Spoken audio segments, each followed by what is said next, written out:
I'm going to share with you the unconscious strategy that's keeping you stuck, spinning the wheels, not going anywhere in life, your career, or your relationships.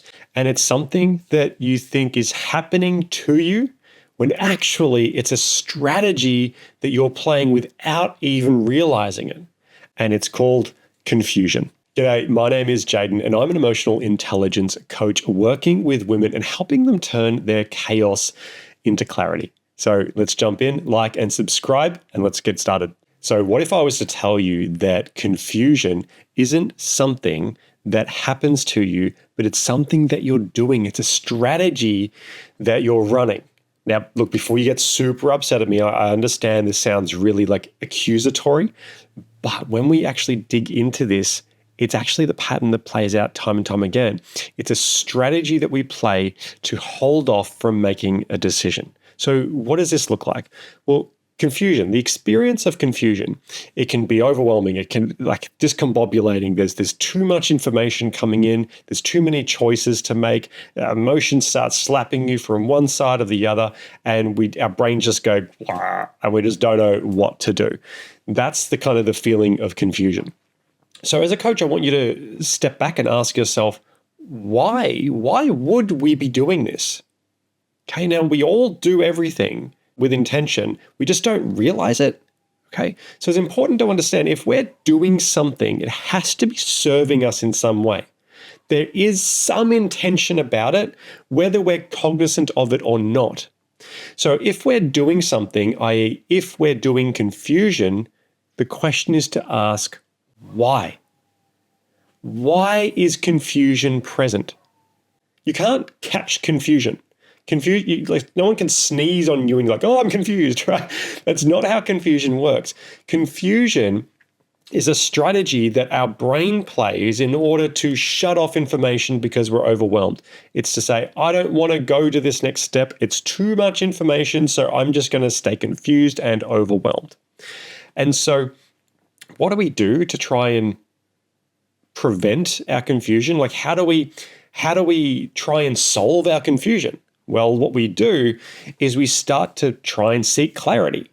And this clarity might look like asking people for their advice, making sure that we're going to people who can help us sift through our thoughts.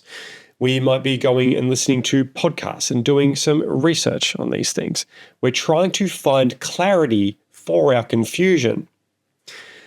But what happens here is if we keep focusing on finding clarity to cure our confusion, then what happens is it can easily, very easily, tip into the realm of avoidance.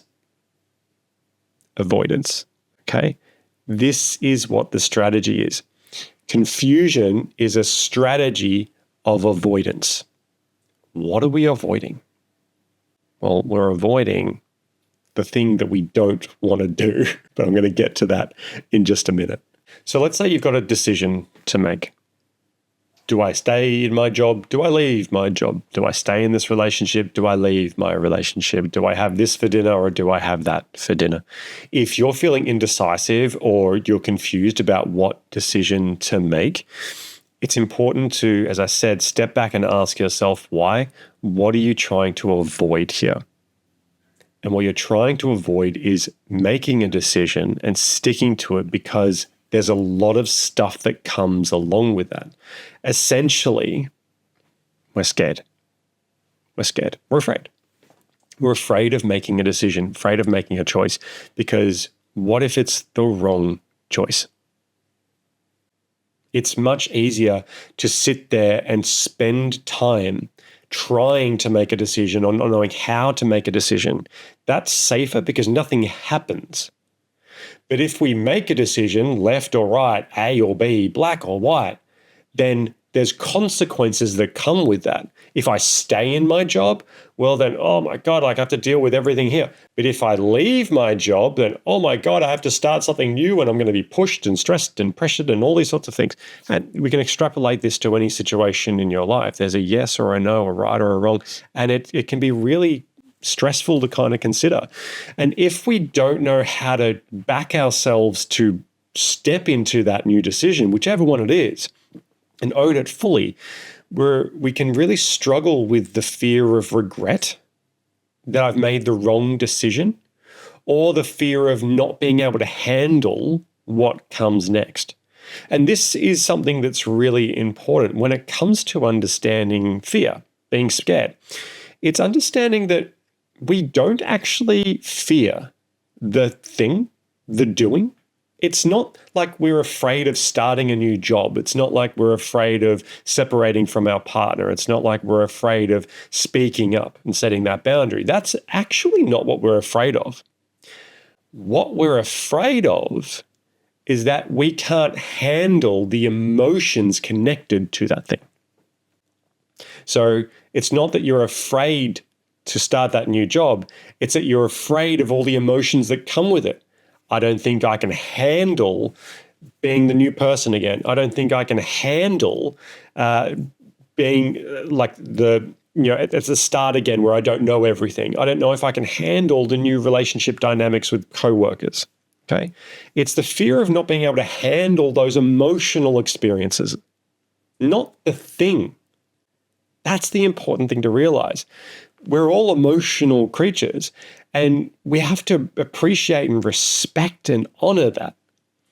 So it's important to realize that if we're procrastinating and we're confused and we don't know how to make a decision, no amount of research, no amount of reassurance, no amount of graphs or charts or pros and cons lists are actually going to do anything, because it all comes down to emotion.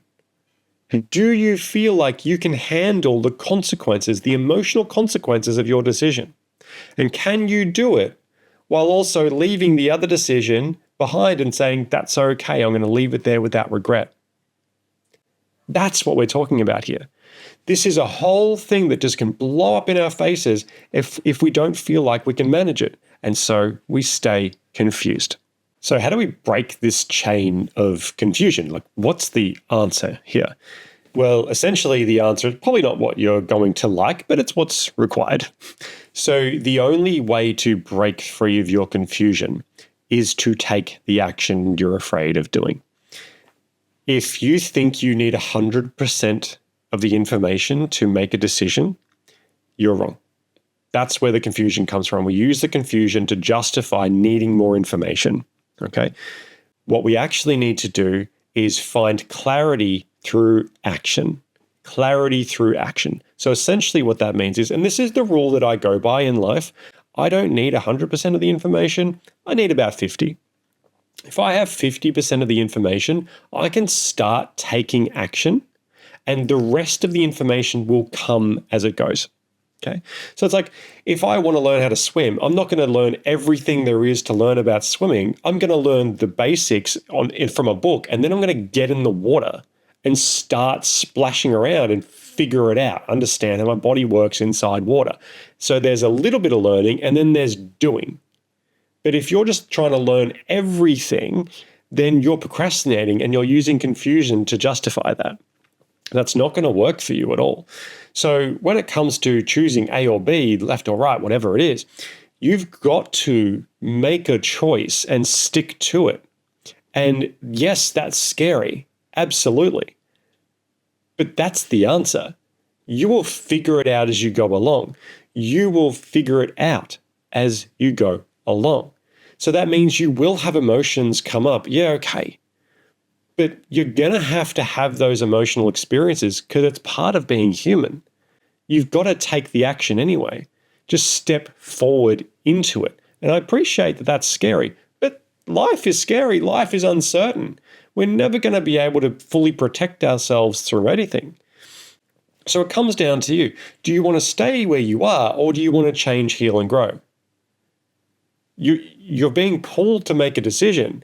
So it's about just saying, like, F it, let's make the decision. Let's just say yes and figure out how. Let's experience the emotions as they arise.